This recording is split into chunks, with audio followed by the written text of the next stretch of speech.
101 Part-Time Jobs is the name of the game. If you're listening to this, you probably know how difficult it is to get a job to cover the bills.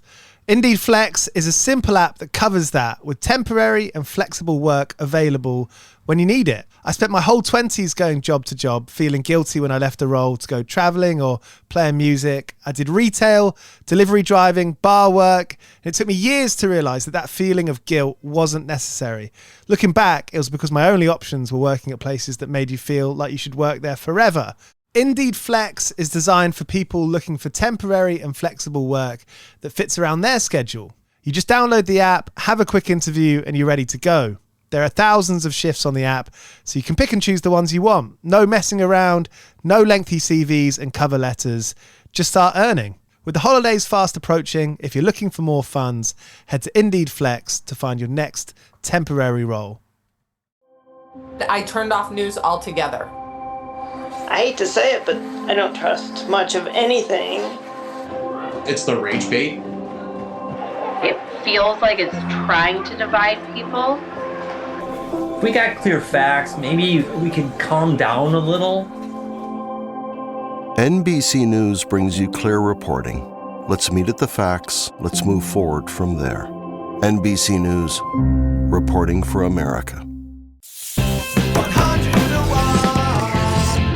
I grew up going to 100 Reasons shows, Reuben. Oh, I mean, 100. I mean, I guess some stuff. of our what we would consider local bands are bands from down south that didn't really grow up where we were, but we felt kind of hand in hand with those bands when we started. But where we grew up, there wasn't a lot of shows.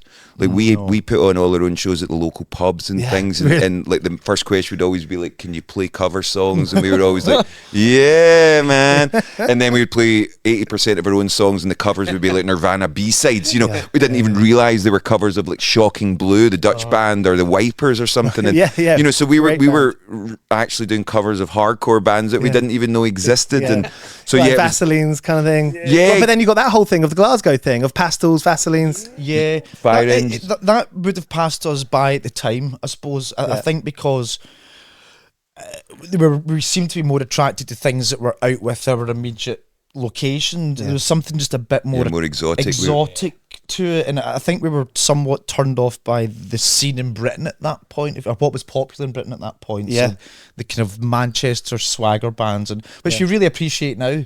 But at the time, that's the funny thing about it, isn't it? Mostly they're fans that kind of rubbed us up. Well, every band we played with for about the first 6 years of first 5 years before we kind of started touring properly, looked like Oasis, sounded like Oasis, and we all went to see Oasis the other week there, loved it. You know, Oasis culturally unbelievable, the songs are amazing. But in that era, it really did our head in because we were channeling bands from the States, you know, like we'd just discovered Fugazi, Shudder to Think, bands like that, and Discord Records. We started to listen to bands like Drowning Man and Dead Guy, the heavier stuff, and just a couple of years before Dillinger kicked off with Calculate and Infinity. And so we were actively trying to exist outside of any kind of wee scenes or communities, but it was mainly because we didn't meet people that shared the passion that we had for the music we liked, and it was only maybe until we went to university and college that I met a couple of people that were into like really deeply into US indie rock, and they'd play me a bunch of bands like Bedhead, and that's where I discovered Bonnie Prince Billy and things like that. And there was just so many great,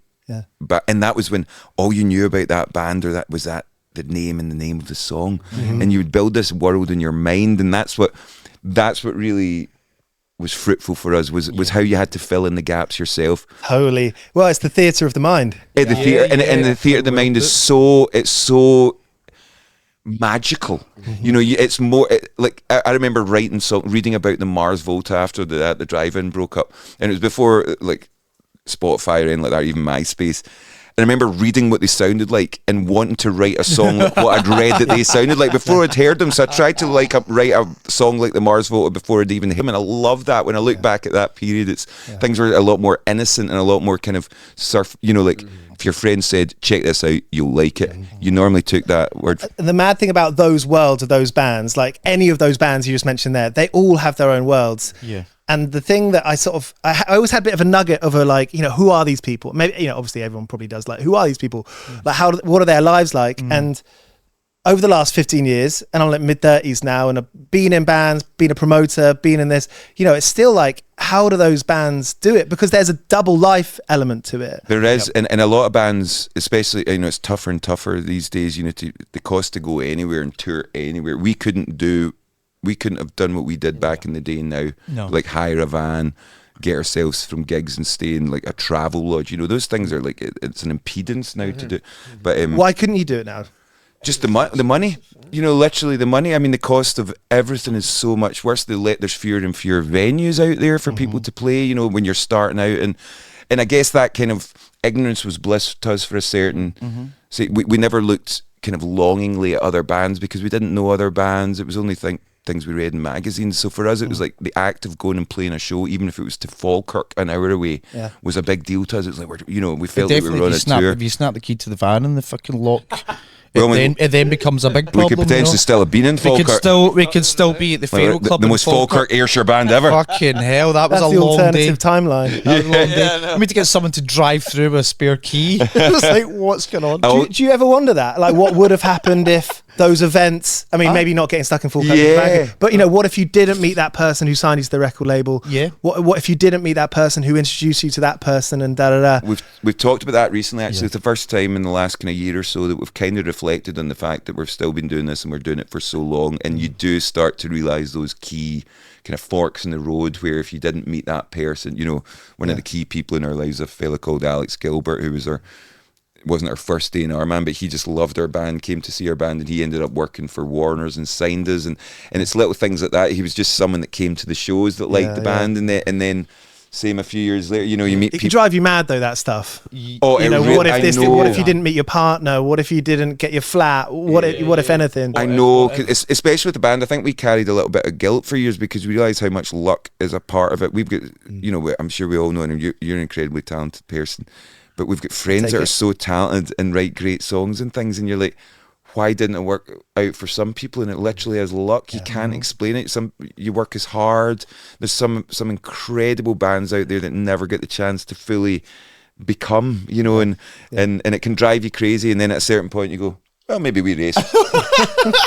Maybe what? Maybe we're ace. I don't know. I'm being facetious. I was thinking back to some of the bands like Burning Airlines that we saw in Glasgow. Three times played to 20 people. Yeah. It was probably they played to 25, then 20 people. You know, it was like changed our lives though. And it changed our lives. And you sort of remark about how can these guys do it.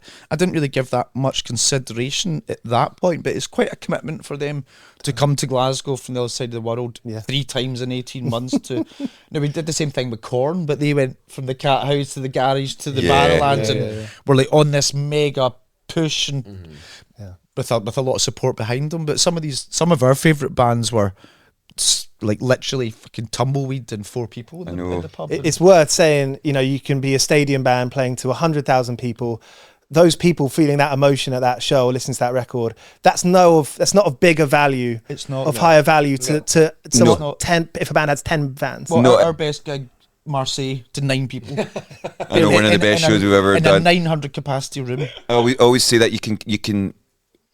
So in a small show, I feel like your molecular makeup can change at a small show because it's so immersed. You're in it, you feel it. It's like whites of the eyes. You can smell things.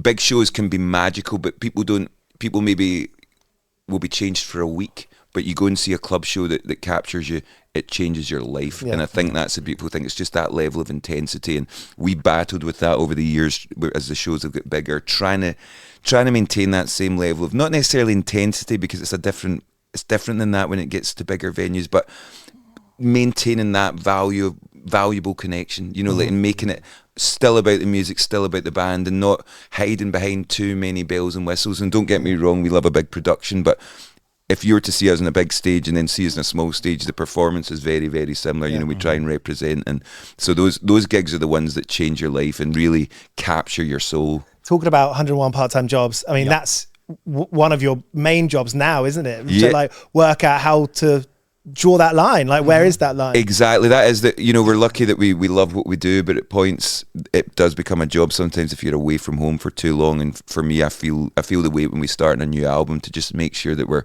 doing something truly of value to us and our lives. But the amazing thing in the first few years as well was juggling those normal jobs with going to do shows, because we worked in and around Glasgow. I remember getting a call when I was working at the pub in the West End, Glasgow, in Ashton Lane, called Bar Braille, and getting a call saying, you know, are you able to support Weezer tonight?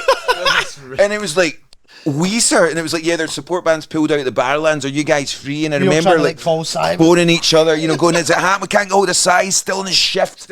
You know, and the boys were working, I think, at Italian restaurant maybe at that point. And so it's funny when you look back to those moments where it was like, drop everything, let's go and do this. And we would still do exactly the same today if needs must, you know. Do you remember that feeling of working at the restaurant, working at the pub, and having that like tension, that inner tension?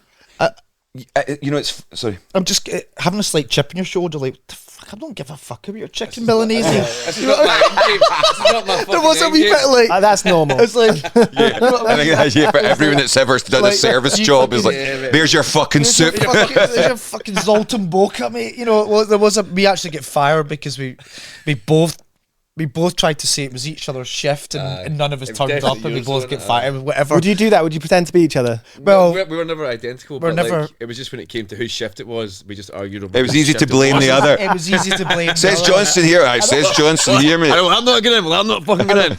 But okay, we'll see who gets fired then. Turns out both of us happened twice. There was a little bit of a. I don't know how to put this with it sounding reasonable, but it was like, this is clearly not what I want to do. I mean, we respected the fact we had a job where we had to go there and earn money. You know, it wasn't like we weren't totally taking the piss all the time. And I imagine you probably didn't think that you were better than anyone else. No, not at all. But just not engaged. You just have something that matters deeply to you. I think it's okay to not give a fuck. You know, and I actually think now it's probably a post-COVID thing, right? Where people have been like, well, I don't actually need to do that. I know, so maybe I won't. I think it's valuing your own time and effort. And you know what? Because the COVID just made us realise how out of grasp things can be, you know, that things just get taken away from. And actually, I think you're right. I think people are more valued with how they want to spend their lives and how they want to spend their time. And I guess we all grew up in that, you know, we're older than you, obviously, Giles, but we grew up in an era where it was like you got your career and that was what you would do for 40 or 50 years. And that's what we were. So our parents did. Yeah, exactly. And that was what, whenever, you know, we all left any education to do this band. And of course, the conversation you have with your parents is, well, what do you do when this doesn't work out? You know, and I think when I look back, there's a mixture of admiration that I have for us in that we were so single-minded, and then there's points where I think how stupid we were. You know, that we literally sacrificed everything to live our life, play in a van, to play music, to play as many shows as we could. Even if no one turned up, we were having the time of our lives. And you know, it's a bit of a miracle that it worked out, but talent isn't enough when you're doing music. You know, you need to immerse yourself, and then at that age of being in your late teens and early 20s, you should feel that the world's been waiting for you. You know, I think you're doing something wrong if you don't feel that actually I'm going to sort this world out and that grab it. Yeah, exactly. Because you can talk about blind faith, but if you're the one that's got the faith, you're like, I'm not fucking blind. I can see, you know, like I can see where we're going with this. Now, it was really hard to argue that we weren't daft to be, you know, because it is like quite a big risk, but we certainly believed it at the time. I know. I think it wasn't blind faith deluded to us. I think there's something really cool in that. Whether you're playing in a band, whether you're writing novels, whether you're like a comedian, acting, or you're a painter or anything that just takes you a long time to get hired, basically. Exactly. I know, but that's a weird thing as well, because you don't start out, and we sometimes battle with the fact that our hobby is our job, and it's the reset every few years is to bring it back to being the hobby and not the job, because you need to want and need to do it. And that's when beautiful music, there's a reason that a lot of bands make their best records in their first 2, 3 or 4 records, and it's because that's where it is everything to them. And we've tried to maintain that over the years, which sometimes is easier than others, but I think we've found a kind of good balance. But yeah, those early years really, they made us see how hard it could be. We were so lucky to be able to jump in a van and go and play, because we were working shitty jobs. We were trying to figure out where the world was going to take us. You do that for a long time. Yeah. I remember I must have been 14 or 15, and my friend was like, oh, my older sister showed me this band. check it out. And I remember sort of doing some research on you and being like, you guys have been together like 10 years at this point. Yeah, even by that point. I remember feeling really inspired by that it was kind of possible to be a band for 10 years. That's actually one thing we finally take as a badge of honour is it's like, just love what you do and do it, and don't. Plenty of people who you wouldn't give a shit about their opinion, you suddenly value their opinion if they say you don't like your band or something like that. It's like, that's not what it's about, and you do need to have that bullheadedness when you're young, but we were the least likely band to ever make a career out of this, and it maybe seems weird to people now, but we kept playing despite our first few reviews, and the NME and things were terrible, telling us to give up, and if anything it made us be like, no, actually we're going to double down even more and show you guys. And it was a beautifully motivated period, because we were learning the good sides and the bad sides of what we were doing, which was, we didn't ask to be criticised, or we were just here trying to make music that we enjoy and that people will enjoy, and you find different motivations, but I think that was a nice wee kick up the ass for us, because it was like, actually, fuck you, like big time. Nick, is that camera angle all right? Does it need to face this way a little bit, or is it all good? Director. Yeah, absolutely. You can take the man out of director's chair. See my LinkedIn? Love this. You're fucking on fire. Packed and loaded. I know how I started this because I couldn't get a job for myself, so I'm trying to get all the skills to get them. Right? I mean, you do a lot, man. You do a lot. I'm smashing out. I've never heard MD say that before. I'm a big deal on LinkedIn, man. I'm a big deal on LinkedIn. That's a great t-shirt. That's a great t-shirt. You must have had enough times. Well, I was going to say in those early years, but at any point to be like, fuck, is this worth it? Not to dwell on the bad stuff, but it's real life, right? Yeah. Yep. I think we've all, maybe it's slightly different times, maybe this is roughly the same time. I think when we hit our late 20s, there was an element of, shit, is this what we're going to be doing with our lives? And realising that, because for the first 10 years of us touring, we sacrificed everything at home. We just were never at home, and you know your relationships suffer from it. You come home after like 18 months, and everyone else's lives have moved on, and yours haven't, and you're kind of like, exactly. And because the thrill is doing it. You're not, and that's the thing. Anyone starting making music or any type of art, please don't have money at the forefront when you're doing it, because that's an impossible tight wire. High wire act to navigate. It really is. There'll become a time, and this is where we curse it, when talk about money does happen, and that's just the poison to the art. It becomes inevitable once you've been doing it for a while, if it becomes your career. But see, when you're starting out, just don't put that added pressure on yourself, because you just feel fulfilled, feel enthralled, and be delighted to share whatever you make with your friends and family, and then that'll grow from there, because there's no formula to making a living making art, and it's like, even though we've been lucky enough to do it, I don't know how we were the ones in our group of friends, talented friends, that were the ones that were able to do it, or the bands that toured. We toured with incredible bands for years, like 100 Reasons, Hells for Heroes, Ocean Size, Reuben. Yeah, a lot of these bands were better than us, and it's like, but it didn't stick around, and it's like, well, so we are least likely to least likely. But that doesn't matter, doesn't it? The thing that matters is signing on, playing music. Yes, exactly. Because if you can balance that as well, and that's the thing. It's back then we had no one to be jealous of as well, though. That really helped.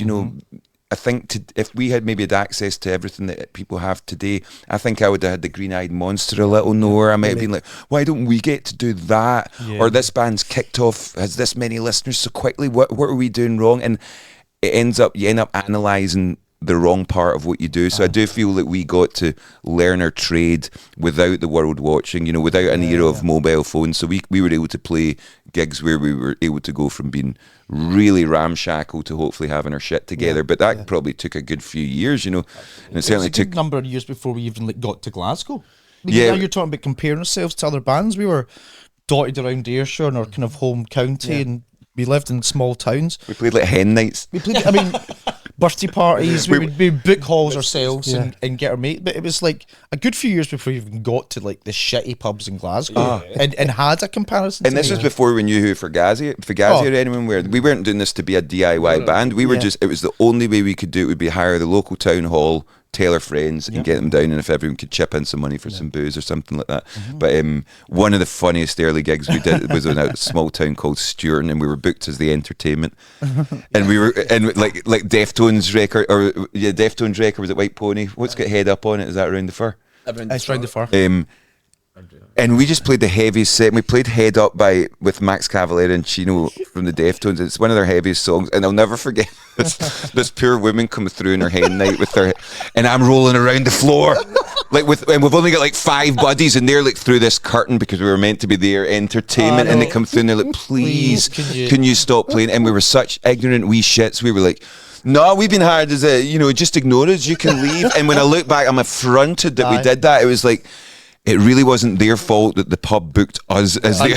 But honestly, I'll never forget that. Head up, head up, head up. What was that? Sorry. Bride's mother's like, what? I know. Exactly. It was quite tragic, actually. So I hope that marriage went ahead and was really successful, and the love was fruitful. Your life's been fruitful, and you still listen to. I bet they probably listen to fucking Biffy now. I know they fucking do. Put 2 and 2 together. We got to put them on the guest list next time. Yeah, I know exactly. How were those shows that you did back in Ayr and like Kilmarnock? You didn't do them in those towns, did you? But recently you did some local shows back at home. Oh yeah, they were in Glasgow. They were all in Glasgow, and they were amazing. They were at the Barrowlands, which is what a place. You can't see enough. Family owned, isn't it? We did an episode with Stuart from Mogwai up there, and like to book the place, I rang up. Yeah, it's like you phone Mrs. McDowell or something. I spoke to the person who works there 7 days a week.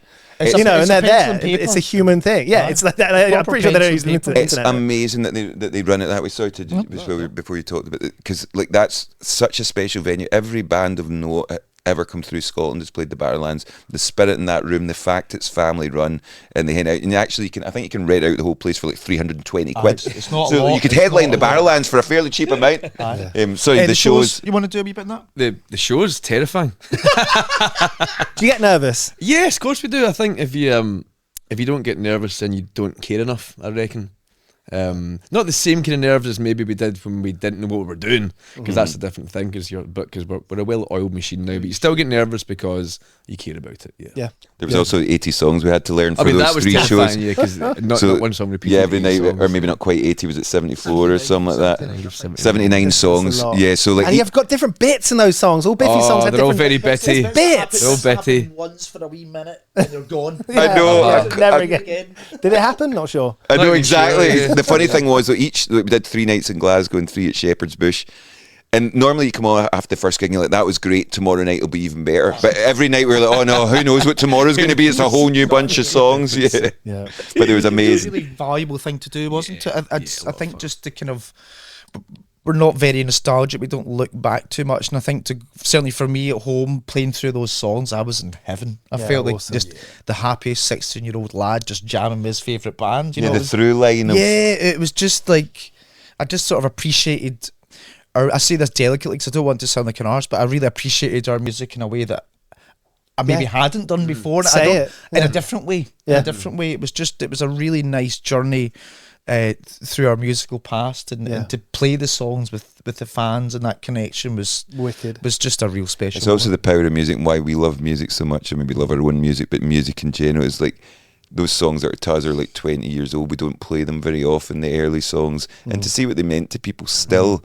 You know, it was the perfect thing for us to do before making a new record. It really just kind of, for one of a better phrase, it made us feel good about ourselves and our music, and that's not necessarily our default setting. We normally feel terrible, our self-esteem's through the floor. You are Scottish after all. Exactly, yeah. It's not about, there's that phrase for Irish people, like no one's famous in Ireland. No. Does Scotland have its own kind of thing like that? It's the same thing. Very much so. They stop you at the border and they go, they give you a wee Larry David, and they're like, no, you're all right. Sometimes I fear that we've kept our feet so much in the ground that we've forgotten what it's like to lift our legs off it. We talked about the other day, it was that our phrase had always, because we used to dig holes in my dad, he had his labour, and it was always, if we're at a gig and dressing rooms, we could be digging holes.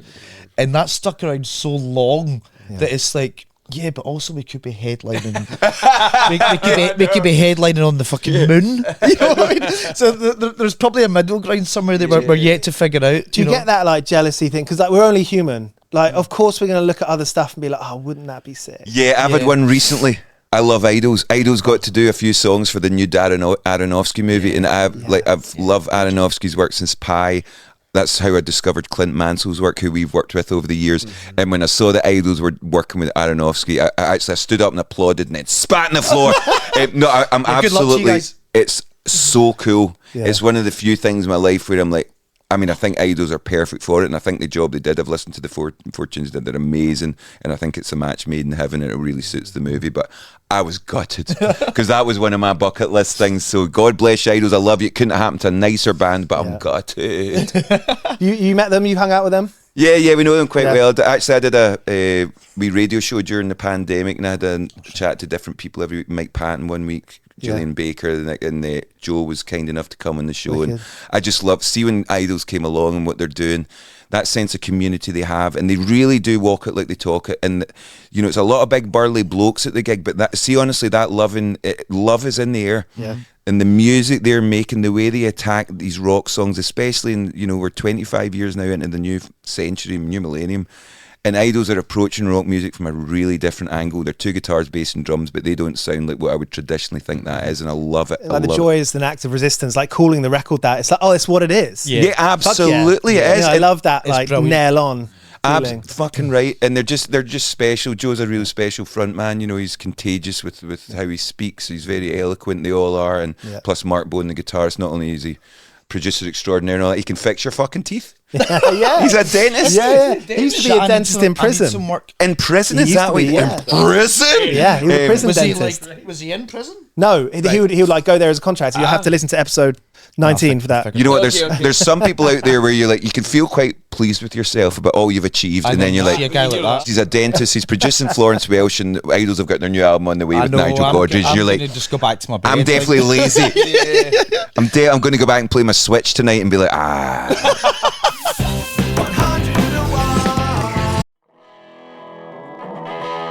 All right there, we just wanted to take a quick moment to ask for your support to keep 101 part-time jobs trucking on. Here's what's going on. Producing this show is a labour of love, but it's also a lot of labour. Behind every episode, there's a team of passionate people who work hard to bring you great conversations with amazing guests. We cover our own production costs, travel, and hours of research. And while we do have sponsors, we often pay out of our own pockets because we believe in creating something different, bringing other kinds of conversation into the world. So here's where you can help. By joining our Patreon for as little as £1 a month, you can help us keep this show going strong. Why just £1? Because every single contribution adds up to something bigger. More episodes, more amazing guests, and more stories that we all love.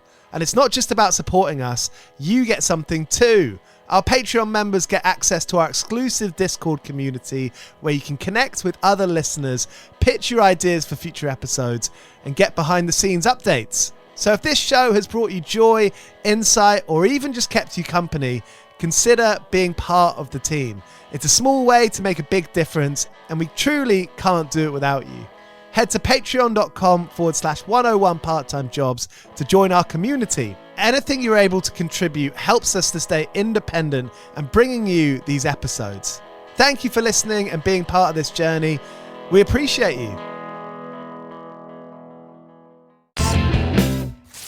Basically, initially when we started, everyone was like, "Oh, you have to move to London." We were like, "Why?" We're like, "We'll just do our thing and we'll play London. We don't need to live in London. We don't necessarily need 2.5 hours on the train." Yeah, exactly. I know. Having no one looking over us or giving us their sense of approval kind of liberated us to find where we belonged and what we want to do. And then, so when we would come down to London, we would stand out a fucking mile. You know, like we were playing this kind of quite technical, well, at that point, technical kind of post-hardcore kind of music and trying to throw as much eccentricities at the wall as we could. Just, you know, that way at that age, you're trying to say it all at once. You're trying to say everything at the same time. And I think that's a beautiful like 5 people getting through a door. Exactly that. Sounds like what's going on up here. I know, yeah, not even now. I know. My therapist. I don't have one yet. I need one. Yeah, I know, you fucking need one for each voice. Exactly. One for each voice.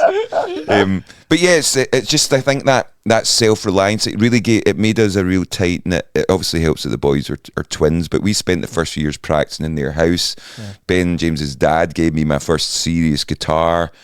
James initially, when me and Ben would jam, James would come in and hang out and film us and things, and then like the reason James joined, we were like, come on man, let's form a band. You know, it was your classic old school way of, well, we're all here, so let's do it. And I think the way that we formulated a healthy relationship with what we did is why we've survived so many kind of eras of the band, because egos get in the road. You know, there are times where you need a break, where you feel rinsed out, you know, you feel like washed out or rinsed out, and you need to kind of rehydrate. And then being there like decades later, I know, you know, like staying in those places. It's important, especially when we create. You know, I probably travel. We all travel a lot these days. I like to stay on the move as much as possible. But see, when I'm writing tunes or anything, I need to do it in Ayrshire. There's just something about it. It's like a headspace I have, and I'm happy once the songs are written and once we go to make the record, we go in another part of the world and feel that kind of inspiration and ambition.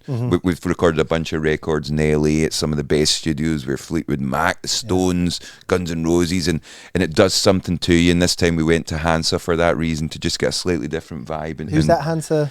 In Berlin. So Hansa, where I guess Bowie did Heroes there, Bowie, Depeche Mode, U2 did Achtung Baby. Cool. Did you see some cool like relics there? Yeah, they've got all the gear. Still have all the gear from back in the day, and they've got this really famous live room where all those records were made in the late 80s, which we got to use for a few days, but now it's actually a classical music hall. But it's still exactly as it was. The sonics in there are beautiful. And awesome. But when you're just very aware when you step into a studio like that you're kind of, for want of a better phrase, you're trying to compete and be on the same level as some of the most iconic artists of all times. And I think it helps your kind of your ambition and your creativity fly upwards rather than kind of inwards. Big time. I went on to Google Maps on air in air just to check it out, just to have a look. Good on you, man. You do your research. You've always lived next to the ocean. I think that's quite a big thing for you. I think I didn't realise. I lived in Glasgow for a few years and then I've spent some time in different parts of the world, but the most at home I ever feel is when I'm near the sea, whether that's I mean, obviously I like California. It's a little friendlier than the west coast of Scotland, but you know what? There is something about it, and it does make its way into your kind of. Well, you can see it. You can hear it in Biffy's songs. Just not even the words. I was going to say like mountain there, but you know, just the general like brilliance of it, right?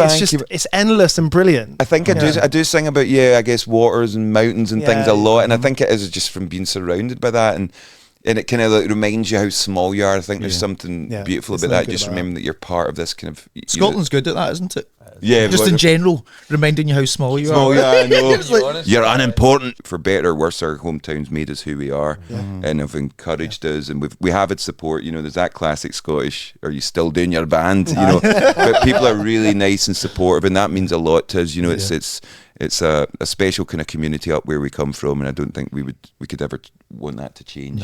But I did a wee kind of talk at a suicide awareness thing. There was a kind of / golf day. It was more actually, it's a golf day for ex-footballers that are struggling with their life after football, because a lot of footballers don't get any kind of they don't get any help after their football career's over. They might get injured and then just forgotten about.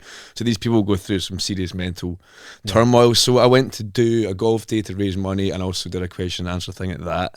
That's the kind of the biggest thing I can think of that I got involved in. That's important stuff, though. Yeah, I feel it is. What probably feels not a lot is a lot. To For me, I was just sat there answering questions, but it helped raise money, and it was I suppose it was bigger than I gave myself credit for at the time.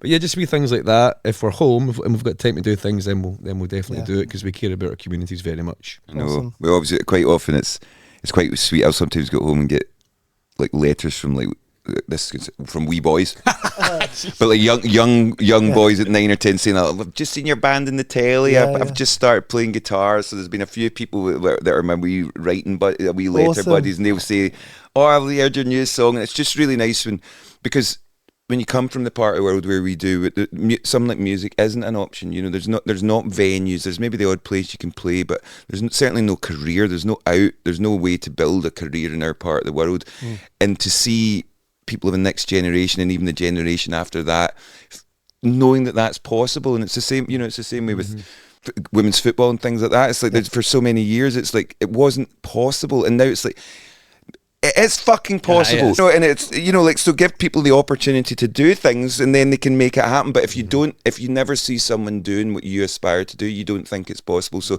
in a similar, in a smaller way, that's what I feel that we've brought to Ayrshire is anyone that picks up a guitar, it's like, guys, stick at it. Guys or girls, stick at it. You can make it. It's not, and it might not be what you consider making it, but like, it's possible. But it's like if you played to 20 people, that might be the highlight of your life playing music.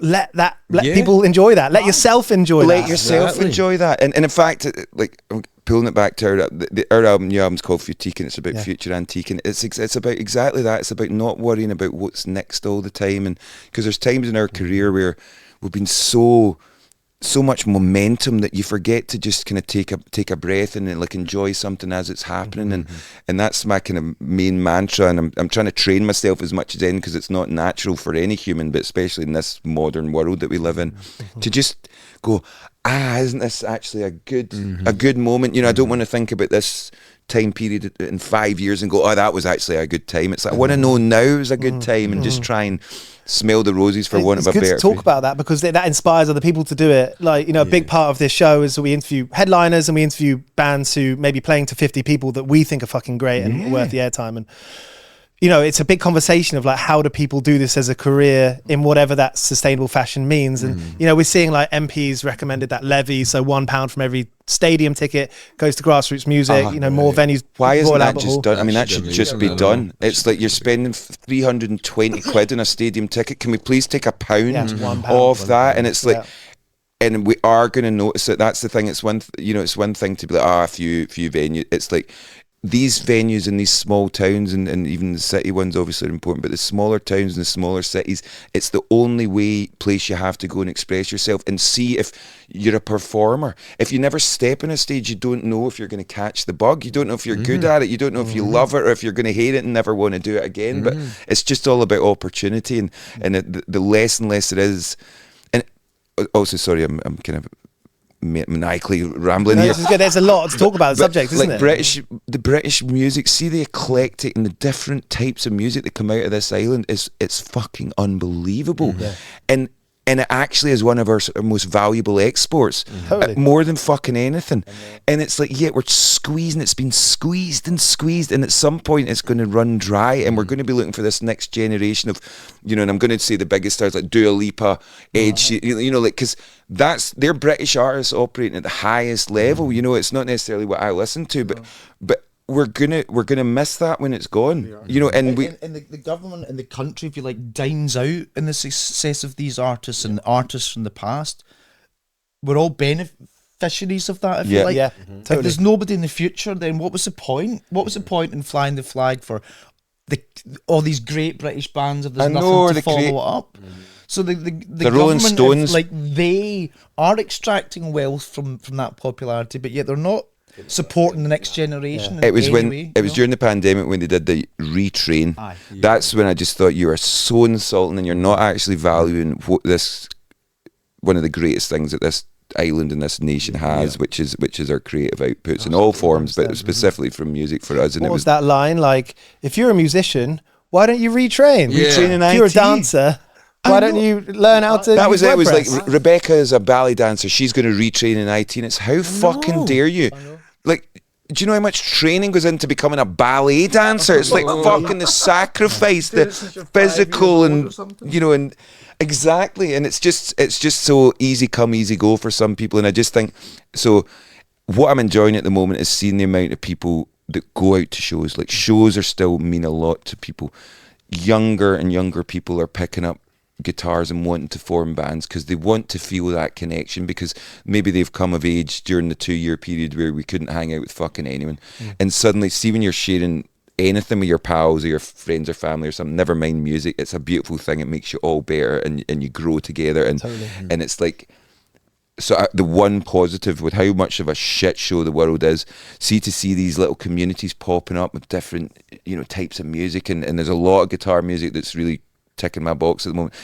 I just think it's great. It's so fruitful, and it helps the next generation. So we just need to stick with it. And I'm saying we as a fucking... But it is weird, because it is a colloquial thing. Like, you know, if you do it, then someone else does it, and you make it less weird for someone to be doing it. Exactly. We all know what it feels like to be a weirdo in school, and then I'm sure we all were. It's like, do that to other people. Like, yeah, go on, kid, play the guitar. Yeah, fucking right. Believe me, you're cello. Right. You are right. Keep doing it. You know, it's Scottish independence is potentially coming up again, isn't it? I know. It's a weird one, innit? Might come up for a bit. We were so pro independence in 2014. I can't believe we voted against it. at this moment in time, I don't know what is right anywhere in the world. I feel like things are becoming more and more isolated. I don't want to be Plague Island. I don't want to be Plague anything. My main fear, and always our main thing about being pro-independence for Scotland, is primarily we don't get a government in London that we vote for as Scottish people. Like we've never had the government we voted for be in Westminster, and Brexit was the thing that kind of broke the camel's back for me, because I get not leaving the UK because we want to stay in the EU. That was valid, and that was a justifiable reason for people to say no, let's stay in the UK. But then to turn the fucking tables on us and take us out of the UK, and now when I see Farage as a direct opposition to Keir Starmer, and people are moaning about Keir Starmer, and it's like, moan about him all you want, but the option is fucking Nigel Farage. So if that is okay with you, you deserve whatever the fuck you get. And forgive me, but it's really good. This is real life. I think the thing with politics, people don't think they're involved, but we are all involved. We are all involved. And it's also good to know, like, you don't know everything. Right? Absolutely. Just to make a small point, you can be pro Scotland and it doesn't mean you're anti anything. Yeah. Just because sometimes I think that message gets confused. Like we don't want to be. That's just it's as simple as that. We're not anti Britain. We're just sort of pro Scotland. Plus, I don't even think independence should be a debate at the moment. I think the Scottish government let us down immeasurably. Salmond, rest in peace, but. It's horrible the way it turned out. So we all got let down by people that we really had faith in, and I think I'm pro Scotland all the time. I don't think going for an independence vote at the moment is the right thing to do. I don't really know what we're trying to achieve. The whole world's off a fucking cliff. Yeah, we can keep that dream alive, but it's like who's going to take us? Who's going to take us forward? The system's fucking broken, and I don't know what the fix is, but. The people that are getting voted in to run the world, it's not what we want. And I know I do believe in democracy, don't get me wrong, but there's something wrong with the system. We spent ages trying to get the Tories out who killed this country, and then we get Starmer. We all had hoped Starmer off a cliff has really let us down. But as I say, who else do we have? Where else do we turn? Is Tories or Reform, or is it Green? Do we go fully down the progressive thing and we just throw everything out the window and start again and with this new utopian ideal, which is as valid an idea as anything, but I just feel that we're operating in this level of a world and a reality that doesn't exist anymore, and I think in the next 5-10 years the way that governments are running things will change, and I ain't one of these. I'm not a conspiracy guy. I'm not. They have to at some point, don't they? They have to. Nicola Sturgeon's on a jolly post-divorce. Don't want to get into her personal life, but she's been getting tattoos. We've got 1 minute left. I just want to ask 1 minute because we want to play by the rules and not piss anyone off. I'm a big fan of like the work fuck up. Especially like early days when you're working precarious jobs in between tours, you're going to fuck something up. You're going to type in the wrong, maybe in a few more extra digits in the till or less. We've got literally 1 minute. Sure. Do you have any good memories of a good work gaff? Yeah, so I don't know if this comes under gaff or illegal. I that way your pals would come into the pub and I would be like, there's a cheeky pint and all that. So I did that all night for someone not realising the owner of the bar was stood right next to them, and at the end of my shift I got fired. My manager was like, yeah, you were giving away drinks. I was like, yeah, we do that all the time. He was like, yeah, but the owner saw you do it all night, and I'm like, So that was my biggest gaffe, and I paid for it. I'm a horrible human being. That's a good one. Mine was in the Italian restaurant, serving the owner's wife, who I didn't realise, and I said how many profiteroles you would like, and she said I only want 3, and I thought I was being clever by giving her 6, and I got into trouble for that. No, you're being generous. I think that's generous. That's what I thought. I stand by it. I used to do table service at the pub and always get told off. I'm like, no, it's good service. Yeah, exactly. But whatever. I stood in various people's toes while serving them food. We stole quite a lot of food out of McDonald's. Oh yeah. Have you had your friend come round the drive-in and you just stuff it with a D bag? It was a big, massive, like a shop bag. Could I get a hamburger and a small Coke? Wink, and you go, fucking because it was like, it's outrageous. Once the stuff sat in the produce bin, that thing, all the slide fucking thing behind you, it goes in the bin after 10 minutes, and it's perfectly good food. Rubbish. And in those days, you wouldn't give it to to homeless. No. That's what I was about to say. You That's could not feed right, the is it? homeless. Could feed, I know. See the amount of McDonald's, it's the amount of food that gets fucking thrown But out, it's and the, there's it's the homeless people chances just. of lawsuits. It's because of somebody eats it Yeah, and they it's- get poisoned. They can fucking sue Right. McDonald's. Yeah, It's that's- not, it's so not- by law they can't do it. But it's Doesn't like make sense, does just it? give them the fucking Yeah. food. It's Yeah. still hot. Mostly we're model. Yeah, model. yeah. So, I'm using this app Too Good To Go all the time, where you get like discounted food because it's in like it's going off. Yeah, I Use it all know. the time. It's great. great. What, as my friend says best before, not rubbish after. There you go. I just want to end on Suggestion. Britain. We love Britain. British. Right. Thanks, very Giles. much. Thank Good you. chat. Cheers, Giles. Good stuff. This is the 500th episode of 101 Part-Time Jobs. Whether you've been with us for a while or you've just started subscribing, thank you for being here. We've done interviews with Kneecap, Aurora, Self-Esteem, Idols, and so many more. And obviously, we're going to keep on going. So here's to the next 500. Cheers. Welcome along to 101 Part-Time Jobs. Every single one of our episodes is available ad-free at our Patreon, patreon.com/101 Part-Time Jobs. I know that there are all these messages trying to sell you things that you may or may not want. So for £4 a month, that's around $5.50 US. You can get over 450 of our episodes and every single one in the future, featuring all the brilliant guests that we have week in, week out, completely ad-free. You can head to patreon.com/101 Part-Time Jobs, get all your episodes bother free, and you support us directly. Cheers.